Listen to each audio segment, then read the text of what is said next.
preguiça. Por que a preguiça é um pecado?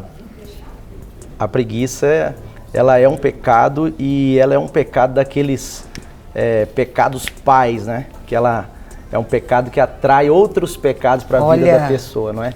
A Bíblia então diz não é um que... pecado leve, assim, se a gente pode dizer. Não é. Até popularmente, dizendo, ela faz parte dos 7 pecados capitais, dito aí fora, né? É verdade. Porque os pecados capitais são pecados que atraem outros, que abrem brechas para outro. A Bíblia diz que por causa da preguiça, o telhado entorta e a casa tem goteiras, né?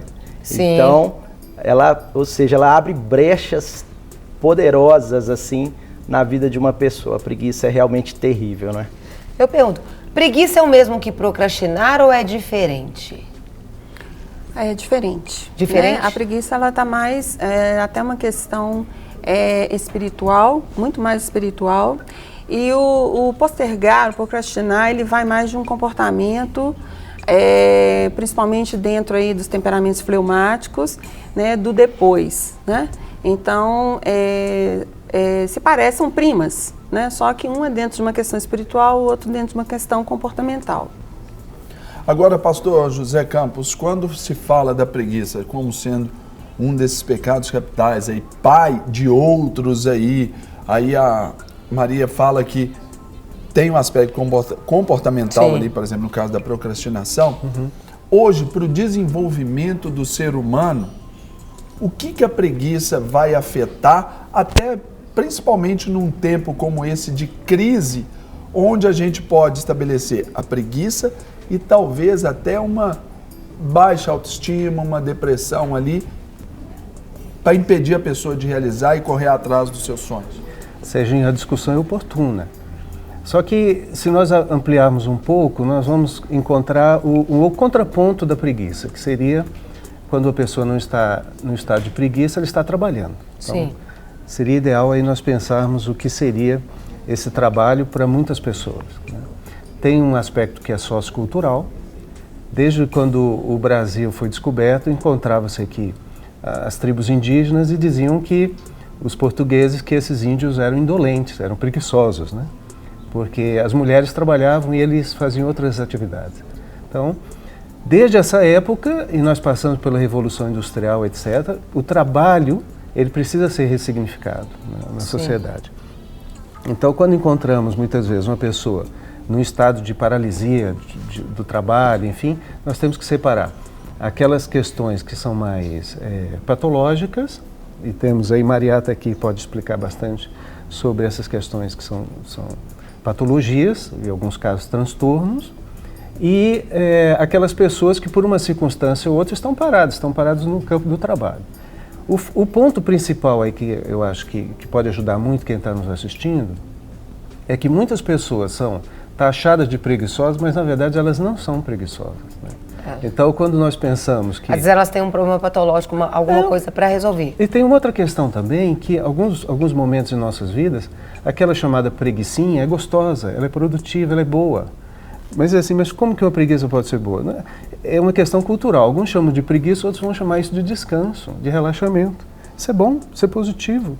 Faz bem para o cérebro, faz bem para a produção também, que é o contraponto daquelas pessoas que vivem em atividade o tempo todo. É isso que eu ia perguntar. A preguiça, o oposto da preguiça seria o ativismo? O ativismo é uma distorção. Porque o ativismo também é um pecado. São os extremos. Os extremos, Nós vamos ter aquelas pessoas que correm o tempo todo e dizem assim, olha, meu nome é trabalho, eu tenho que trabalhar, eu tenho que fazer, tem que acontecer. E às vezes se vangloria por causa daquilo. Mas também está errado. Enaltece, sim, está errado. Lembrei de Marta e Maria. Temos o caso bíblico, né? Jesus ali, uma toda atarefada e a outra ali. Quem olhasse de longe poderia dizer, nós temos questões em algumas culturas que, por exemplo, quando chega a hora do almoço, o comércio fecha. Nós temos exemplo na Europa, na Espanha, temos aqui na América Latina. Na África também é assim. Então quem olha de longe diz assim, gente, que gente preguiçosa, né? Mas para eles, dentro da cultura deles, eles se tornam muito mais produtivos se abrirem o comércio depois das 4 horas, 5 horas da tarde. Tem até uma piada, né, que diz o baiano, né, o paulista falando pro baiano na rede, né, que é isso? Que preguiça é essa? Aí o baiano fala assim, mas inveja também é... Preguiça é pecado. Aí ele fala, mas a inveja também é. Né? E você pensa, são, né, é um olhar de fora, sim. né, de E olha de como duas situações Maria diferentes. falou aqui uma questão interessante. Nós temos tantos fatores culturais que às vezes nós intitulamos algumas regiões do país como pessoas que trabalham menos, mas estatisticamente, economicamente, não é isso. Você vai ver que eles produzem. Nós pegamos, às vezes, jovens, você pode dizer assim, puxa, ele é preguiçoso. Mas se você chama ele para uma festa, se chama ele para alguma atividade, ele não vai fazer nenhum tipo de preguiça. Se na igreja, por exemplo, tem uma atividade, que essa atividade, esse jovem se sinta engajado e tal, ele não tem preguiça. Sim. Ele se levanta e age, trabalha. Então eu quero que o contraponto o que nós chamamos de preguiça, eu chamaria aqui de desengajamento. Uma palavra bonita aqui que nós vamos encontrar é onde as pessoas se desconectam, mas necessariamente elas não estão pecando. O que seria então a preguiça, pecado da Bíblia? Porque um jovem, para ir para a festinha ele não vai, mas para ir para a casa do Senhor ele não vai. E aí é preguiça. Aí ele está pecando.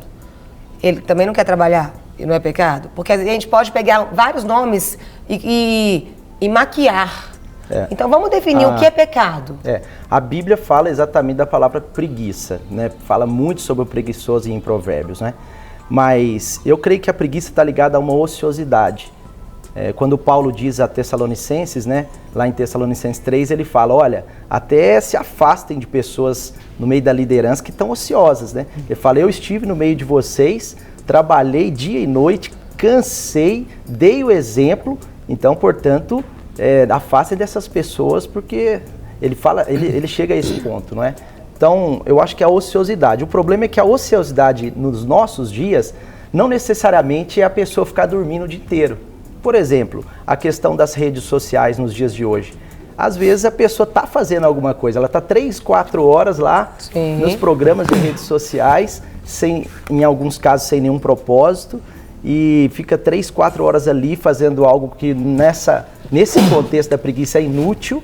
Então, isso pode ser sim considerado um pecado, porque a inutilidade é pecado. Nós podemos ser muito úteis na sociedade, na vida da igreja, na família, e a gente acaba envolvendo toda a nossa ociosidade com coisas inúteis, né?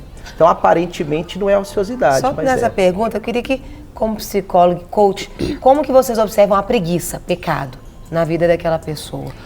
Vindo, ser atendido por vocês. Em psicologia, eu percebo a preguiça como uma das maiores autossabotagens, né, na vida de uma pessoa. E é interessante que ela acomete, principalmente os jovens, exatamente no período de produção.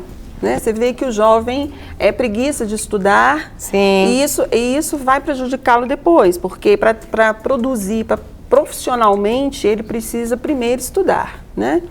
Então, assim, e vai ali, 12, 13, 14, você vê que vai gerando até obesidade, né? Porque o preguiçoso também come muito e dorme muito. Então, vai gerando outras questões físicas também. E a autossabotagem, ela é muito séria, né, em termos de produção de vida. Nós temos um Deus que nos quer plenos, realizados nas nossas dimensões, né? Humanas. Então, a preguiça vem aí. Agora, Carol, é importante, antes da preguiça, entender o todo de uma pessoa. Certo. A pessoa com depressão é uma doença, e então, se ela está na cama, né, ela não é preguiçosa. Certo. Né? A pessoa que está com baixa anímica, né, que fala lá, tenha bom ânimo. Essa pessoa com essa baixa anímica, ela não é preguiçosa. A questão até, por exemplo, de uma deficiência alimentar, uma desnutrição também. As pessoas que só ficam muito nas verduras, né, nos vegetais e tal, tem que tomar cuidado, porque dá uma baixa de energia. Exatamente o contraponto foi colocado ali para Daniel. Ele falou, olha, nós só vamos comer aqui essas frutas, essas verduras aqui. Aí o carcereiro falou, não, de jeito nenhum, senão vocês vão... Não, nós vamos estar melhor do que eles. Certo. Ali é um sobrenatural de Deus. Temos que ver também a questão do tédio, né? Porque como nós temos uma energia que Deus nos deu, que é a ânsia para poder fazer as nossas atividades diárias, se eu não uso dessa ânsia, eu entro num tempo de tédio também, e que não é preguiça, né? Então as pessoas têm que esclarecer e ela mesma saber exatamente qual que é a questão. A questão da preguiça é que ela te impede, você está bem fisicamente, você está bem emocionalmente e ainda assim não produz. Então você vê que aí já entra uma questão espiritual mesmo de aprisionamento na cama, né? Peraí, todo aprisionamento tem uma questão espiritual, porque nós somos libertos de tudo. Então, é importante entender a diferença para que as pessoas que estão nos assistindo também não se... eu sou preguiçosa, então...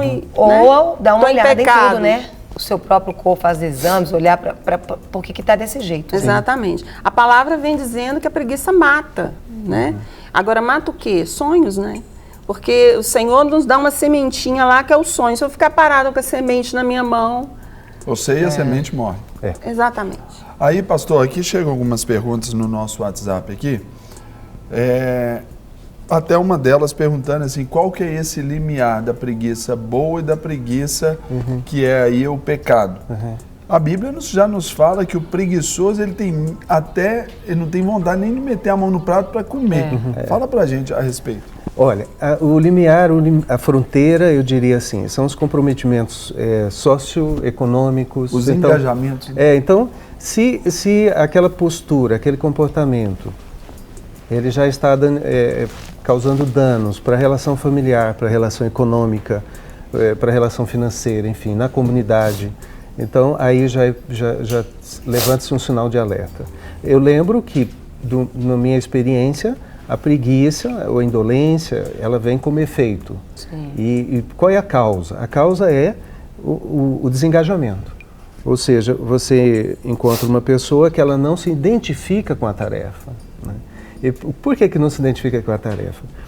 Hoje, quando nós chamamos de os fatores de motivação internos, né, intrínsecos, e muitas vezes as organizações elas se mobilizam para fazer com que salário, bônus, prêmios, etc., seja o fator de motivação. Mas nós sabemos por pesquisas, enfim, que esses fatores são muito frágeis, muito temporais, muito pequenos. Né?